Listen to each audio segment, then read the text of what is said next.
Hello, everyone, and welcome to Conversations in Horror, the podcast. I'm your host, Kevin L. Powers. I'm also the owner, operator of Something Wicked Entertainment and Events, and I want to welcome you to our program today. Now, if you've been following our program, what you will realize is what we do is we take an individual film, and me and a special guest or two will kind of critique, analyze, have a general conversation about that movie in order to get to the nitty-gritty bits and pieces of that film. That being said, we have a lot of fun in this program, so don't come expecting that we're going to be like film critics and analysis, because that's not what we're talking about. We're going to have a conversation. And before we get to the title of today's movie, what I'd like to do is introduce our two special guests today before we get into that. And that is Philip Ray and TJ Sanson, who are returning for us today. Thank you so much for you two to join us on our program. Oh, Thank you thanks for for having us. having me.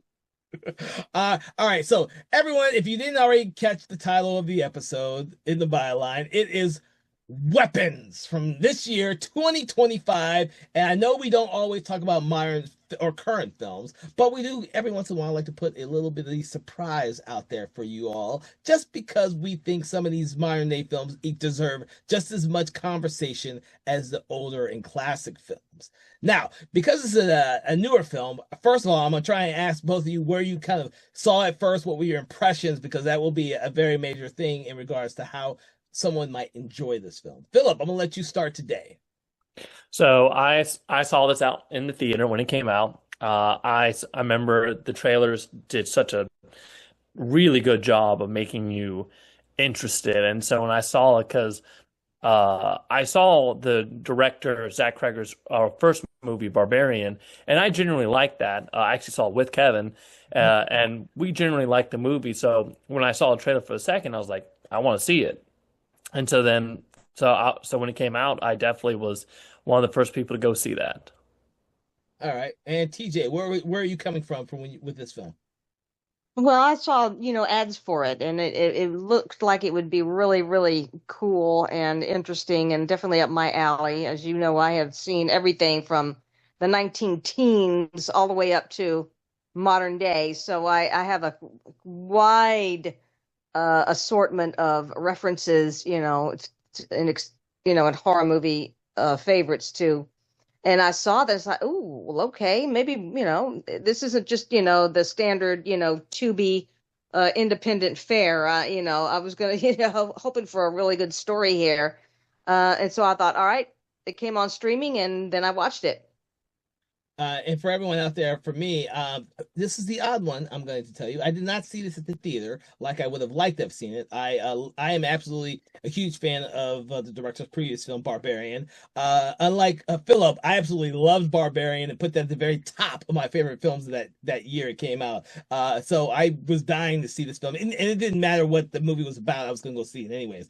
Uh, there are certain directors out there that I just kind of love their style of filmmaking, and it doesn't matter what type of movie they do. I'm gonna go see it regardless. So I kept to having only seen the teaser trailer for this, and I purposely did not watch any other trailers after that to keep my anticipation and my expectations kind of low, so that I didn't see everything. Because we all know when they do those 2, 3 trailers until they get to the final trailer that they release, which may be trailer number 4 or 5, they've like released everything and told the audience everything. But with this movie, I specifically said I'm not going to watch anything other than teaser trailer. That's all I saw, and I had to wait until streaming to see it because I missed it at the theater. But as soon as it came out streaming, I knew when it was coming out, and I saw it as though it was coming out for the very first time. So I that's where I'm coming from on this film.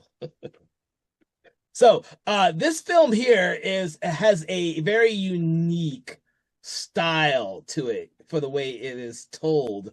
And I want to ask your opinions on this because I have to know what your impressions were on this, so I can figure out my impressions. Because as we watch the film is told or broken up in sections based on the particular character that section follows. And I wanted to know how you guys felt about that. Do you think it was successful? Do you think that how did it make you feel as an audience member? Did it keep you like suspension of disbelief, or how did you take that? Who wants to go first on that one? I'll go. Okay, TJ. Well, honestly, stylistic innovation is certainly, as an artist myself, I appreciate the effort. Although in the case of this film, it just didn't work for me. I found some certain things lacking. They started off kind of in one direction, and then it seemed to steer off in another, and then it flip-flopped and went way over here. I so many questions left unanswered, so many little things that were they started to address, and then it just kind of went away. Um, like you said, I don't want to give too much of the plot away, but I thought that some characters were introduced and never really built up enough. Okay. And there were some actually gosh darn hilarious moments. I sat there and I just kicked back and I was laughing, guffawing my it's not scary at all to me. It Mhm. was not horror to me in the traditional sense. It was kind of macabre, Mhm. definitely disturbing elements, and I'm sorry, some very comical moments there. But you know, uh, to each their own. I think it was a brave effort. I just think it wasn't cohesive for me. That's the word I'm looking for, Cohesive. cohesive. Yeah. Okay. What about you, Philip? Yeah, I mostly agree with what TJ said. It's the movie's interesting because the way the movie is broken down into chapters, each like, we gain like a follow through with the chapters with the characters and stuff. And one thing I'll say about this movie is well acted, well acted. The cast, I didn't feel really there was anyone who was like weak in their acting. Um, I loved everyone was good, but there is a shift, and I Mhm. agree with TJ of like this movie's not scary. If you watch the trailers and you're expecting a scary movie, you will be sorely disappointed. This is more of a thriller drama. It is there I think the trailers try to make you think it's gonna be a horror movie, but other than like maybe one or two jump scares during the movie, it's really not. It's more of it's a drama because the general plot is 17 kids go missing and they're trying to figure out where the kids go. And we follow through multiple people in the community. And again, and there's a lot of suspicions about, okay, what's going on. You see different perspectives of the community about how they are handling this disappearance. And that's why, again, the actors do such a great job. Josh Brolin is great as one of the fathers of one of the kids that gone missing. Julia Gardner plays the teacher who is being accused. And again, like everyone does great. The way that the movie shifts is when we follow Alden Ehrenreich's character, who is a cop in the town. Mhm. When we get to his chapter, the movie literally switches up, like flips on a dime. That by the time we get to that section, it really becomes full on comedy to a lot of point. His section is very comedic. There's no My horror element. God, I was just kicking my legs up and laughing. That's what I was t saying earlier. Yeah. It's great. I mean, again, it's very funny, but again, it kind of goes into your expectations with this movie. If you're expecting a horror movie, you will walk out disappointed. If you walk in and go, okay, this is a thriller with comedic moments, I think you will enjoy this movie. Definitely the ending is very well known for being a balls to the wall ending that you are going to it goes on again, the pacing of that goes it's either you either watch that and you will love it or you'll watch it and it'll be like, yep, I don't like this movie. Like that's the kind of how that ending is. I was fine with it, but I can see people watching the ending being like, oh, I thought it was too much. Because it's very out there.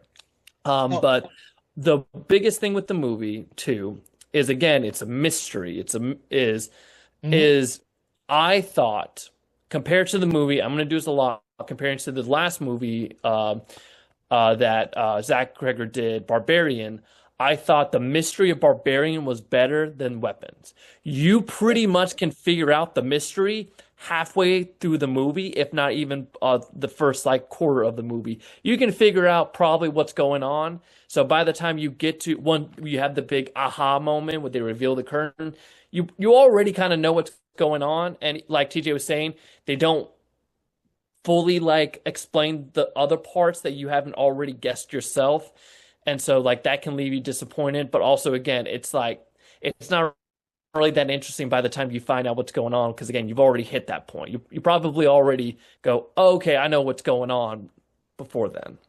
So the reason why I asked this question is because I don't think that the chapter breaks up in this film were as effective as they were in Barbarian. Barbarian only has two Yeah. unique chapter breaks. And this is not the first film to do this either. There's lots of films out there that have broken up the movie into chapters based on the characters, so you'd see the film story through the different types of characters. And I actually didn't mind the concept of seeing the different chapter breakups for the people in the town and how this whole event affected them. I actually thought that was a really good idea. It's the people he chose to follow that I was a little questioning about.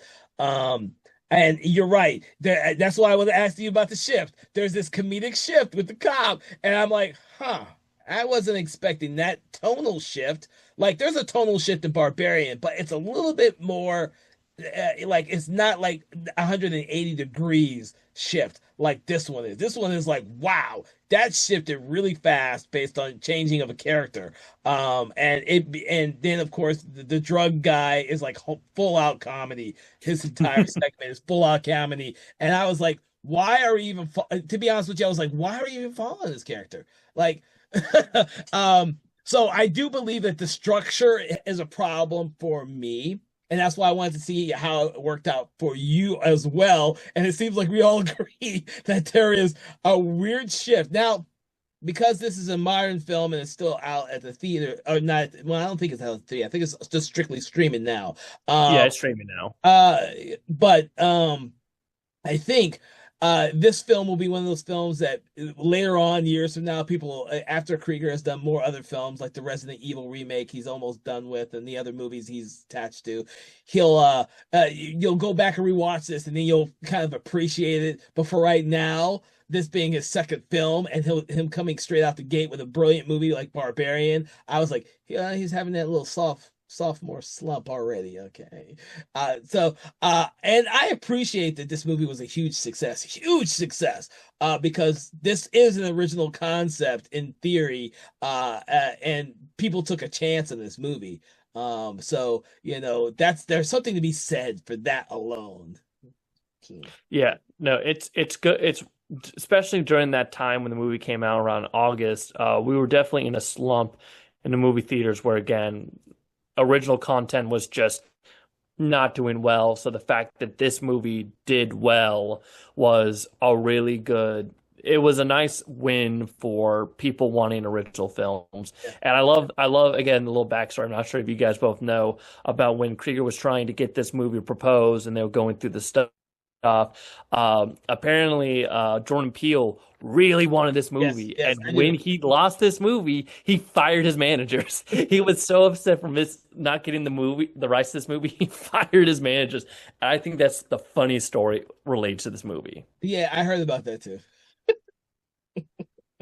And I can see why too. I mean, on page, and we're not going to reveal the ending of the film for you guys there. We might hint to some stuff that happens there, but we're not going to reveal the ending. But on the page, that whole last third act is a really jaw-dropping third act, kind of like what he did in Barbarian.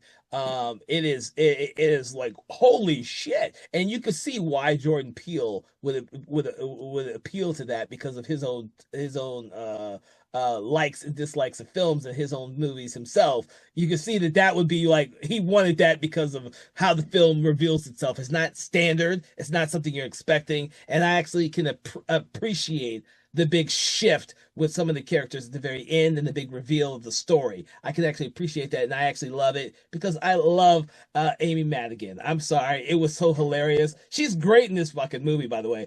It took me a second to realize it was her. The older lady, right? Yeah, she was an older lady, right? The aunt. Okay. Yeah, she's the aunt. She's the aunt. But the thing is, the makeup on her is so freaking phenomenal. It took me a second to realize it was her.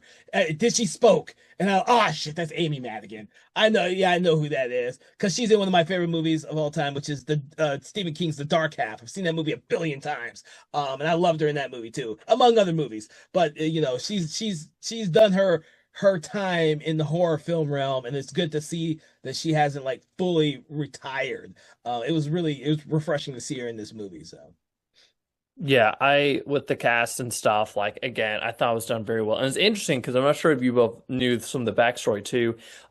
This movie almost did a 180 in their cast because during they got the production got delayed during the 2023 Hollywood labor Mhm. dispute. And so most of the cast and then once they started filming again, most of the cast had to drop out. So originally Josh Brolin's character was originally Pedro Pascal. Yes, I Um, remember that. Mm. Julie Gardner was originally Ragnall Rainsville, I think is her name. Alden Eldridge was originally going to be Tom Burke. And then Benedict Wong was originally Brian Tyree Henry. And I think like that version of the movie could have probably still been good. But I think overall the cast we landed on, again, I think they all did a good job. Yeah, yeah, I'm not going to discast. I love the cast of this film, except for Justin Long, who has too small of a role. Like I like after what he got treated in Barbarian, I saw him in the credits, the cast list. I was like, oh, he's gonna fuck him up. You know, Justin Long, he gets screwed up in every movie he's in. The Uh, one that was the junkie, the young guy who was the junkie no, in No, that. and he's this, the father of one of the missing kids. yeah, When he Josh has, Brolin's like, when Josh Brolin wants to see a map. yeah, yeah. Oh, okay, okay. Yeah, so he has a really small role in this movie, and when his name is in a horror movie, it's usually, oh, he gets screwed up in the movie. Something's gonna happen to Justin Long, you know, from what happened to him in Jeepers Creepers to what happened to him in Tusk to what happened to him in Once Upon a Knife. It's a Wonderful Knife. Dude, there's something always happens to him in horror movies, and it seems like he just loves to die or be dismembered or changed in horrible ways. Or Barbarian, what happens to him in Barbarian. So. Well, again, I mean, his him being in there was just for a one-off appearance, and you got to remember, this movie does not have a high kill count. So No, again, no. for people expecting this movie to be a big horror movie, again, it's not really. There's a couple body counts, but it's not a lot. So Now, that's why. so so that brings up a good question. What was kind of your expectations for this film when you walked in, having watched a trailer that made it look like it was a horror film? What were your thinkings about it?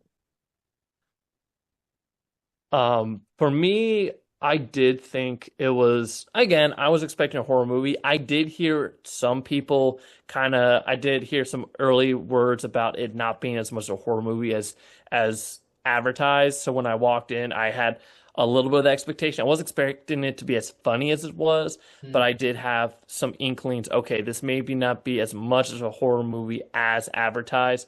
So I wasn't as disappointed. If anything, I thought well, actually watching the movie, I was like, I thought some of the elements, like the jump scares, were actually really kind of pointless. Like I didn't think they were done effectively. And again, I think to a point they kind of ruined the surprise because once those happen, I'm like, oh, so that's what's happening. What about you, TJ? Well, the visual of the poster and all the graphics that I had seen on social media, and I only saw clips of the movie in the trailer, it gave me more the element of suspense. I mean, there was some suspenseful moments to be sure, but you're right. It didn't know what it wanted to do. This is a movie that didn't know what it wanted to be. Okay? And this is what I'm saying because horror, suspense, thriller, pick whatever, in that there's very specific things that give it that eerie, creepy, goosebumpy kind of like you're almost like hiding your eyes, like you don't want to see what's going to come next kind of thing. Just never happened at all in this film. In fact, I was bored with the first third of it. With Julia Garner approaching the house that of the little boy that the only one that survived in her classroom. Okay, I'll leave the only one who was left. We'll leave it there. And then she goes to investigate, and there were so many ways you could have taken that. Her approaching that big house, and it was quiet, and it was windows were covered. There was so many little things that they could have done to give that more of a eerie kind of a thing. Even have a bird or a cat jump out of the bushes at her or something, to give it a little, momentum, and or even eerier music. Soundtrack to me, and almost any of the most successful horror movies, suspense movies out there have a very memorable soundtrack. Alfred Hitchcock's Psycho, Halloween, Friday the 13th. I mean, you saw the person, the killer, watching the camp counselors from. I'm just throwing out motifs here, which would have helped this film with its suspense a lot more. I think because I wasn't even sure where it was going, and what happens was when I have to do too much guesswork, that's when I kind of start going. My mind goes elsewhere. You know what I mean? Okay. Does that make sense to you all? Yeah. Okay. What about you, Kevin? Well, having watched Barbarian and loving, I've seen that movie like 4 or 5 times now, and the big huge shift between the first half and the second half, I was expecting something like that. But the moment I saw the chapter breaks, I knew it was going to try and do something different. Because whenever they specifically do chapter breaks, it's not just 1 or 2 characters. It's going to be 3, 4, 5, 6 characters, and you're gonna. I would thought watch some of the same, like they do it a little bit, where you watch some of the same scenes over from a different perspective. This film tries to hide a lot of the suspenseful moments and some of the actual answers to what it's trying to some of their questions by replaying stuff from different perspectives and making the audience wait to get the actual answers for stuff. It does that a lot until the final third, when they've revealed what's actually going on, and then you're more or less following the person responsible for this for the rest of the movie, and how that person affects the other character around her, or all the other characters around her. And I actually ended up, once they got rid of that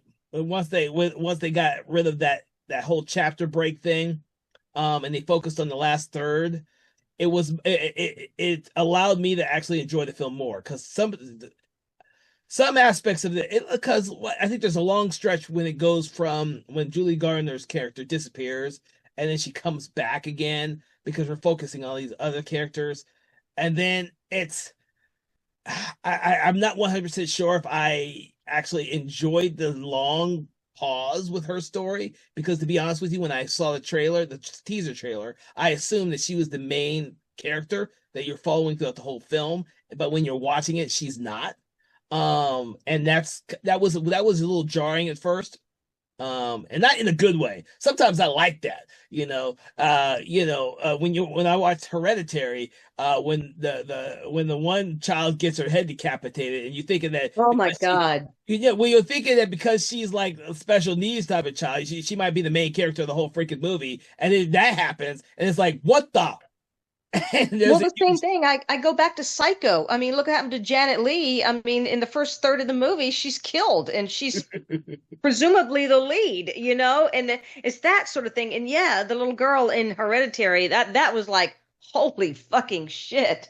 Yeah. I mean, and then, it went from there. But I was not, Julia Garner, I couldn't figure out why did they paint witch on her car door? I mean, why? And then why was she targeted? I never could figure that out.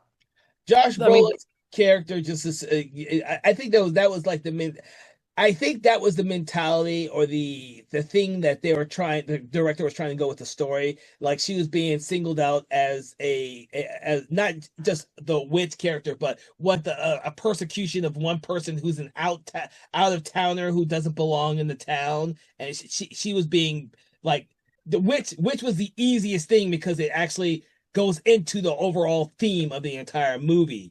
And so if they done something else, it probably wouldn't tie into the theme of the movie. So it might seem a little bit weird at first. because of the way the movie is structured.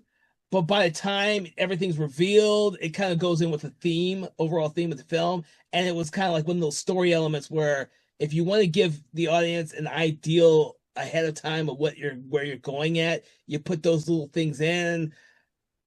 I don't Yeah, know. Like you, it could be for you, it didn't work at all. And then for some people it works. It depends. I think it depends on how much you delve into the film and the story that the director was trying to craft and how well he crafts that story. And that's the heart of our conversation because we're not sure if he does a really good job with it. Well, you know what? I'll put it like this kind of in a nutshell, and then it's like you have certain types of foods that taste really, really good by itself, and you have another type of food that tastes really, really good by itself, and then maybe a third type. But then when you try to throw them all together and create a mishmash, bleh. I mean, it's just to me that's just how it ended up. I mean, it was just the recipe that didn't wasn't quite it didn't add up for me. That's all. I mean, I wanted it to. I really was wanting to like this, but like Philip said, as soon as Julia Garner's little portion was over and then we got to the cop, I was just kind of like, "Oh my God. This is it's descended into comedy," which is fine if you had started off as comedic, but that first part was not where they persecuted her and like ran her out of town and was, painted that thing on her door. That was not funny at all. I mean, Well, that was no. very distressing. Well, And she's then, also a drunk and she's having an affair with a married man. And Julie Gardner's character is not really a sympathetic character in this movie. Uh, other than the fact no, that she takes a bit of a personal touch with her kids. That's about the only sympathetic thing that you could say. But that's also something that's looked down upon because in this day and age, and the director's making a comment on this, that there is a huge detachment in our culture today between teachers and their students. And when she's not detached, she gets chastised by it, by not only the system, but also by Benedict Wong's character, who constantly is saving her ass in her job where she would have been fired in yeah. this day and age. She would have been fired the first time she did it and never hired back again. So that part I can see, but yeah, like, she's not like the most sympathetic character in this movie, you know? Well, she's not perfect by any means, but then no one in this movie is. No. which No I one. did like that of showing that like again every character has their own problems. Probably Bennett Guan's the only one who like didn't really have anything like revealed bad about him other than the questionable seven hot dogs, which apparently that is a reference that Zach Cregger like slipped in actually, but yeah, I mean with the structure and stuff, I think the biggest problem with the movie, and TJ said it a little bit, is that I think the chapter, I think as much as again, I like the cop character and he's very funny, he does not add anything to the story. You could cut him out and the drug addict, and the story does not change overall. The characters still get to where you need to go to. You don't need them. And unfortunately, with the movie being 2 hours, they're not really needed. And I think that's Hmm. again what like TJ was saying about, and what you were saying, Kevin, about with Julia Garner's character being like, okay, this is supposed to be the main person, and then we just take her out completely. And Josh Brolin's like the second person. It's like you take both of them out of the equation for at least I think that chunk is like 15 to 20 minutes. Mhm. That's a long time in a movie to don't have either character and following characters who in the end don't add anything to it, let alone they change the whole tone of the whole movie. Yeah. I think if you cut those two out, I think the pace of the movie gets a lot better, in my opinion.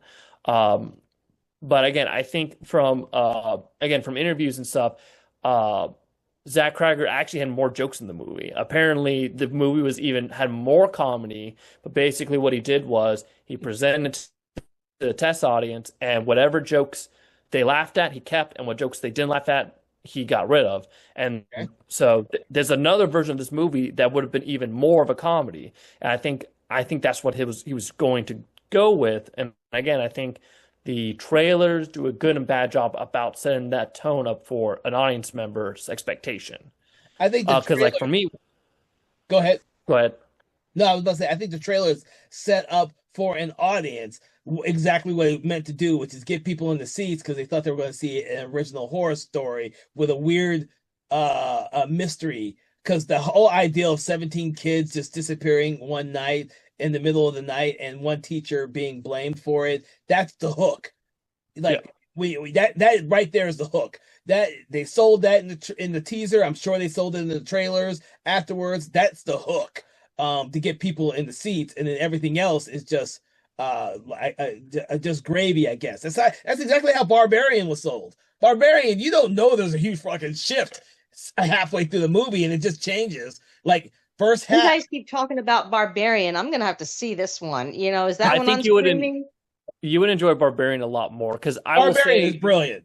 the difference between Weapons and Barbarian is Barbarian Shift. It is a lot more, but it stays. It almost starts like a new movie. You're It thinking does. It starts like a new movie. it starts like a new movie, but again, in the end, it keeps its tone in the end of like the overall like plot line. With Weapons, it's less of it's a complete tone shift, but still closer to it, and so that's why like it's a little more jarring, I feel like, in this Yes. movie compared Yes. to Barbarian because of Yeah, that. well, in Barbarian, Justin Long's character is the only kind of person who kind of brings some of that comedic flair to the film, but the rest of the film has still got that really dark tone to it. Whereas with this one, when it shifts from the characters, the whole movie's tone changes, and that's what's jarring, in my opinion. I think And that's again, the I'm curious of both your opinions of the ending because for me, I mean, I couldn't stop. I had to start laughing because of like it just Thank goes. you. I was just laughing. I was kicking my legs back. Like I said, I was laughing so hard you're at supposed that to be ending. laughing. Yeah. Well, then Without revealing too much, because of not just the violence that is on display, but also who is doing the violence and to who it is. That's what's yes, funny. It's supposed to be funny. and it was I- so over the top, exaggerated in this Yes. with the action. Okay, I'll leave it there. The action that I was just like, Yeah. Well, what's But- make it funny too is the length. It's very long. It's it went that on it's and on and on. it's the rule of comedy of how long you let a joke go on before it gets too much, but then you keep going and then it becomes funny because of how long it's going. I will give Zach Cregger credit that he found that limit. He found that okay, we're going to make this go on so long that it just becomes funnier, but not overstaying its welcome. Yeah. And to his credit, he did set up the tone of having the comedy aspects in it from the very beginning of the movie, but you don't realize it until it starts playing in, and that's the way in which the children run in this movie. Because they set it up and it's on the poster and it's everywhere, and it's funny when you first see it in the movie because it was funny in the teaser trailers too. It was like it's like oh, that's odd, but then when you start seeing some of the other characters in the film as you're watching it do the same thing, it actually becomes funnier every time you see it.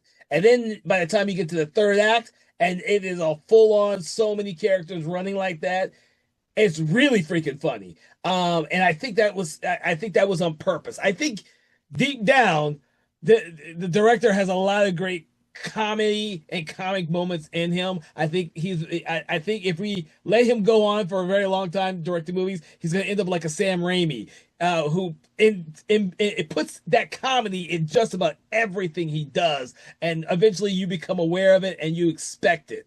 That's his background. He was a part of the Wise Kids, that it was a big comedy group. So I mean, again, that completely tracks. Oh, okay. See, I didn't know that.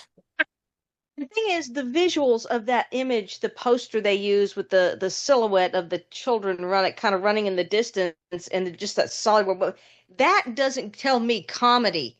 Okay, I don't go into it expecting comedy. I go into it expecting really, really creepy, macabre, disturbing, and even a kind of ominous, overbearing, like a Stephen King. You don't go into reading Stephen King expecting any comedy.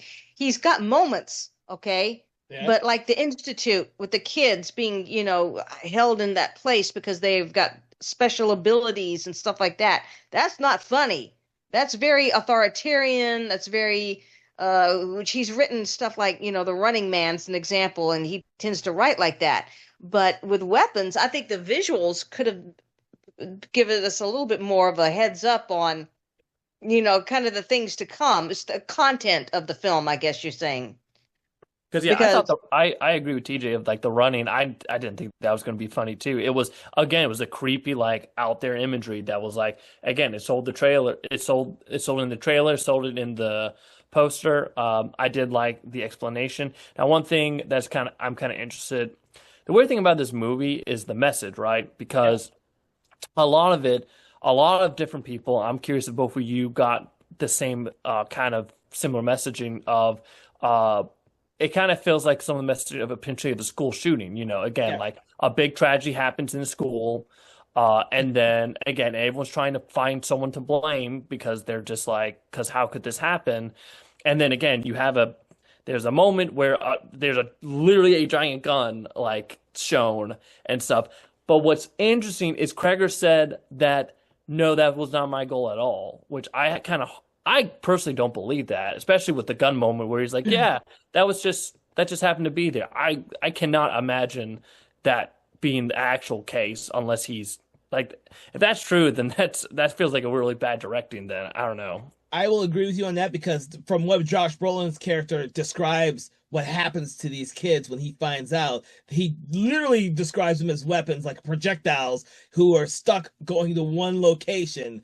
When he kind of explained that, because I didn't know about the whole the school shootings thing. I didn't think about any of that until Josh Brolin's character explains that that's what they are. They're being used as weapons, projectiles. And I'm like, oh shit. And then it started to click on me when I'm watching the movie. I'm like, oh, school shootings. Oh, this all takes place in the school. They needed a scapegoat. They used a person who's not from that town as a scapegoat. Oh crap! Now I can see, and that makes the movie seem that changed my aspect on the whole film, and that made me think about it in a different way. So that's why I keep coming back to some of the things that I think will be much more appreciated. Will be 5, 6 years down the line when time has passed and people have can appreciate this after Krieger has done other movies. But it's funny that you say that he didn't mean that because from my interpretation after hearing Josh Brolin's explanation, that's exactly what I saw. Uh, Well, so what does it have to do with school shootings? I don't get it at all. It's disappearances. now They've all that's disappeared. a whole metaphor. Yeah, if you do a movie about school shootings directly, it would seem that you'd have to play off what you're not trying to reference for, and people might think you're being insensitive. But just doing disappearances, like an entire class just disappears, and they blame the only new teacher who hasn't been there that long, who has a background that is questionable. And then, of course, you specifically at Josh Brolin's character as he's trying to figure out where they're going, describe them as weapons with a projectile going from one location to the next, and it all goes to one house. I was It's a like, weapon, but a weapon is designed to either protect or destroy or both. And what was the, I don't, maybe this is a spoiler question, but what was the point of making weapons, um, which obviously were the children, right? yep. Yep. And when they reveal the main villain who could change these weapons at the drop of a hat, and they Yeah. go off and kill people or whoever that they're being targeted for. Yeah, that's most definitely weapons. But the kids themselves play a healing and restorative theme for the main villain. I mean, that's essentially why this whole thing happens. So it could be a good thing for the wrong person, or it could be a bad thing for a good people. And Because even at the end of the movie, again, this is a small spoiler, but it does not it it doesn't have the most happiest ending. There is still No, like even at the end of the movie, there are still aftermaths going to there's definitely aftermaths for the community, for all the characters. It's not a happy-go-lucky ending where everything works out, which again goes in the whole like school realistic thing shooting. with like a school shooting of like, yeah, it doesn't end happy. It Like, doesn't hit happy, and people just try and make the best of they can with the consequences that came about it. Like this is not happy. So when I like it all came to me after the Josh Brolin speech. Like I'm watching this movie and I'm trying to figure out, like I'm hoping that something kind of gels somewhere. I can't say whether I can 100% say that it's successful, but I can understand where the film is going from or going to. And that's why I need to, like I said, give it a few years, rewatch it a few times. And like I said, I tell Philip, sometimes it takes a few people interpreting and giving their opinions and me reading articles about it and then seeing another aspect because on the program, everyone, I've constantly told people that I read a lot of these critique and analysis books who then allow me to re-evaluate films I never gave a chance to. And by the way, the Devil's Advocate series is amazing with this, and I can guarantee you at some point they're going to do one on weapons because that seems to be right up their alley. But the ideals that some filmmakers have that aren't always visually there can be interpreted and then allow us as viewers to rewatch it after we've read and learned how other people interpreted. And I believe this is one of those type of films that will be that way. It's a very diverse film, no doubt. No doubt this is my diverse film. That's why I wanted to see what you guys thought about it. Yeah, no, I didn't hate it. Okay, don't get me wrong. I certainly didn't hate it. It just kind of went completely against my expectations. I mean, maybe I might sit down and watch it again sometime, with different expectations or like, okay, what am I missing here kind of thing, study it a little bit more. I really was though kind of going in expecting the kind of weird, kind of ghosts, kind of creepy, and yeah, no, none of the above. Okay, so that kind of was like, oh wow, okay, it's like this. All right, so in some time in the eventually I'll give it another look see. Um, yeah, and I I think definitely want to check out Barbarian. I don't know if it's on the streaming, but I'll because you guys have got me curious about that one now. It was several streaming services for a while, but I don't know now. yeah. But yeah, no, I think a lot of like again, I think a lot of this movie is again like what TJ experienced of like expectations of like again, Yeah, I am not like again, I think if you come into the movie expecting a full horror movie with a lot of blood and guts, yeah, it's you will not enjoy this movie. And I think and that's again, I think that's a little bit of a problem with the trailers, even though again, the whole point is trying to hook you. But again, I do think it doesn't do the again, you're not expecting that. And even like this movie's even funnier than Barbarian. So even watching oh yeah, Barbarian oh will yeah. not it will watching Barbarian will not get you ready for the comedy in this movie and stuff. It's definitely two different movies in that sense. Yeah. Um, I don't think as much as a slump for me as like for you, Kevin, on like in the comparison. Because again, for me, I think the mystery for Barbarian was better, but I think the story, I genuinely was more interested in this personally. But again, I this movie is divisive because of tonal stuff, because of the Yeah. tone. Yeah. It had, and I got to say this, and I don't know if it's not quite the spoiler, but it's just sort of descriptive of the some of the events in there. The children running as weapons, and what they became and what they are and what they did at the ending. All right, I'll say reminds me of the zombies in Train to Busan. I mean, these weren't your typical zombies like Walking Dead, lumbering, groaning, just kind of hanging arms. These were manic, vicious attackers, like Mhm. almost rabid. Okay, I mean, relentless, stopping at nothing until you and it took on that element, see, but there was not enough of it to be as effective. Now that ending, all right, I'll say that ending was just the wow, whoa. Mhm. But it's all throughout Train to Busan because it's a zombie attack on a train. You know, it's a zombie attack, and they're trying to get in the train cars, and the poor people inside. I'm going off, but what made that so creepy and edgier seat and yikes is because those people couldn't go anywhere. They were stuck on a train. Mhm. See? Yeah. When you got all the space in the world around you to run and hide or get away from, of course, these weapons were aimed at one specific location for a specific, they were being drawn there, okay, as opposed to, like these, rabid killers type of things. They were being drawn to that location. Um, but still they kind of took on that element at the end, I think, just rabid. So I do want to ask you this because I always I can't, I think it was me and you, Philip, who talked about Jordan Peele's Us, right? I'm always Yeah. so one of my problems I used to have with that movie is the idea that Jordan Peele I thought always explained too much at the end of Us.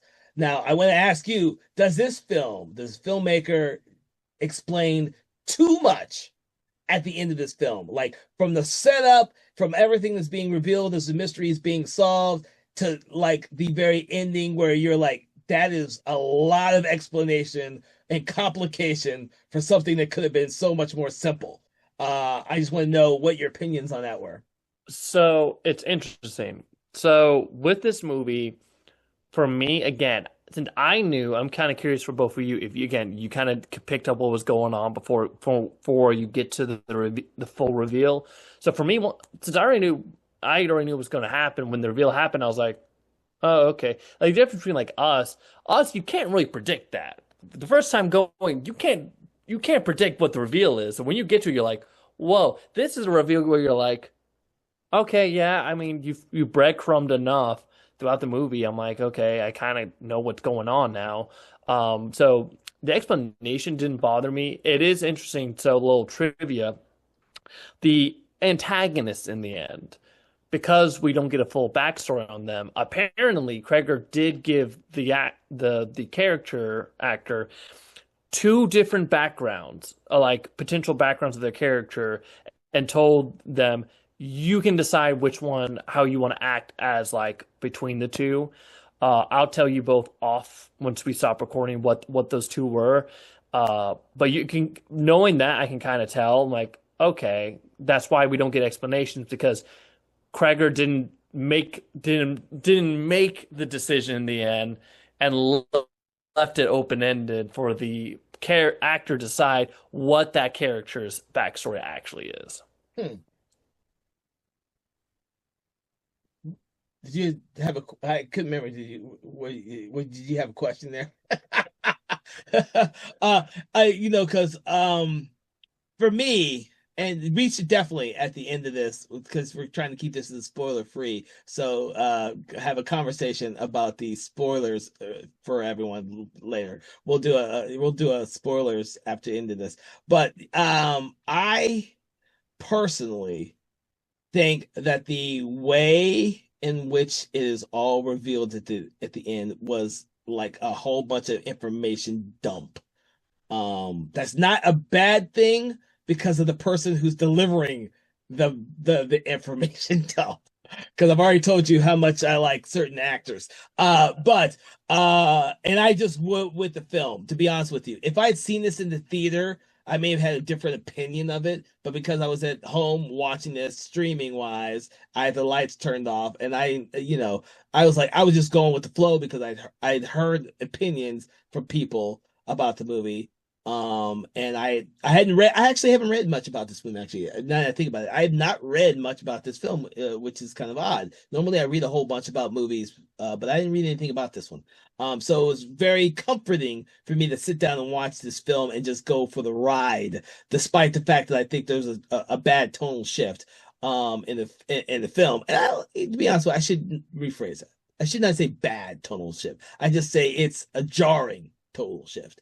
Because I really love the ending. It's just that second act where I think, like you said, I wouldn't have thought about them just cutting those scenes and making the movie shorter. I was like, that would have probably solved a lot of issues for me if they had cut those two scenes. Yeah. I mean, any other thoughts about the movie there from either one of you? No, I mean, I've said all that I really have to say. I mean, I can't say any more without giving too much away, which we don't want to do. So, I mean, I'm like, hey, if you want to give it a shot, give it a shot. And everybody's taste is different. There are some people, I think I posted something about this on Facebook, okay, about this, and it kind of started a little bit of a conversation there. And I was kind of like, some people were kind of like, no, it's not making sense. You're not making sense. And to me, it didn't make sense. It just didn't. And maybe there's going to be some more to this. I heard there's going to be another film made, a prequel, I believe, that talks a little bit more about the ant. Yeah, it's one of those things of like with anything, it made money, so of course it's always going to be they're going to ask the director, "Oh, do you plan to make a sequel? Do you plan to da, da, da?" And he's like, "Oh yeah, I'll think about it." I If he has would time. rather I would if he yeah, again if he has time, I would rather them not. I rather them just keep it as is. I don't need a prequel on anyone. I don't need a sequel on anyone. I think this was I think they wrapped it up enough, and I think if you get into a prequel, then we get into the over explaining of everything, and I'm like, I'm good. Do a one off.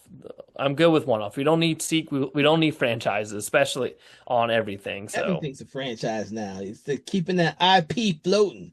But Krieger is like I said, either he's finished with the Resident Evil new movie or he's about to start. I can't remember. And of course, he's in the middle of filming. yeah, and his other film is on hold from Netflix because he's in a battle with his movie The Flood, in which he wants a theatrical release, and Netflix does not want to do a theatrical release, and so they may not be doing that movie together. So it's on hold.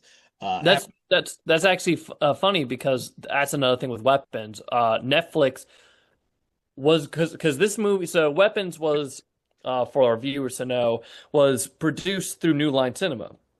Netflix was like this movie had a lot of biddings, and Jordan Peele was one of them. Netflix was one of them, and Netflix actually offered the most money to Krager, but the one thing they wouldn't offer him is a theatrical release. Yeah. So Krager did not. So Krager went with New Line, who was the next one up. Yeah, that's why I was surprised he developed The Flood with Netflix and was holding out for a theatrical release for it. But now Netflix has said they're definitely not wanting to do a theatrical release, and so they would have to. Krieger, from my understanding, would have to buy the rights back from them to sell it to someone else, or Netflix would be a co-producer on the film. So, but that being said, I'm going to. After this episode ends, we will have a separate discussion in regards to any type of spoilers you would like to talk about. But until then, I want to thank you both for joining us on this conversation in horror when we talked about Weapons. For all the viewers out there, what we love to do is we love to rate the movie. Between 1 and 5 stars is what normal people do, but here at Conversations in Horror, we do something different. What we do is we like to take an element from the film and rate the movie based on that element of the film, and each one of us guest hosts will just pick a different element of the film to kind of rate it by. And since I don't know if both of you have done this yet, we've been doing it in several of the other shows, so some of our listeners will be used to this, but we're going to do it for this one, and we'll be doing this from now on now because it's so much fun. I'm going to go first, and I'm going to rate this movie 3.5 projectile children running through the town. So that's what I'm gonna rate the movie. Philip, where in the spectrum do you rate this movie? It's funny because I'm the same. I'm 3.5 out of 5 flying giant guns. All right. How about you, TJ? I'll rate it a 5 for eccentric ants. Eccentric ants, not ants the insect, ants the family member ants, because she's up there. She's top notch as far as eccentric. However, I'm gonna pick another one. For structure, I rated a 2. Okay. So that averages out in there for what, 3.5, I guess, something like that. Yeah, okay. That's what I was about to say. That average is 3. All right. About 3.5. Yeah, okay. All right. All right. For everyone here at Something Wicked Entertainment, I want to thank you all for joining us on our program today. We hope that you've enjoyed our conversation about weapons. Please make sure to check out our previous episodes, as we've done a lot of other episodes on the program. Make sure to check out our sister program, Conversations in Hammer Studio Horrors, which delves deep into Hammer Studio films. Duh. And then, of course, we have another podcast, Conversations in 4Color, which delves deep into comic books, manga, and graphic novels. That is on our Patreon page, so you do have to be a member or subscriber to have access to that show, but we hope that you will, because we are excited to be talking to you about everything out there. Have a great day, and we'll see you on the next episode. All right. Thank you very much, everyone. Thanks, Kevin. Nice to meet you, Ray, Philip. Conversations in Horror is a Broken Lighthouse Pictures production, written, produced, and directed by Kevin L. Powers, executive producer Kelly A. Inoka. All contents and material from this episode of Conversations in Horror is copyright 2025 Broken Lighthouse Pictures.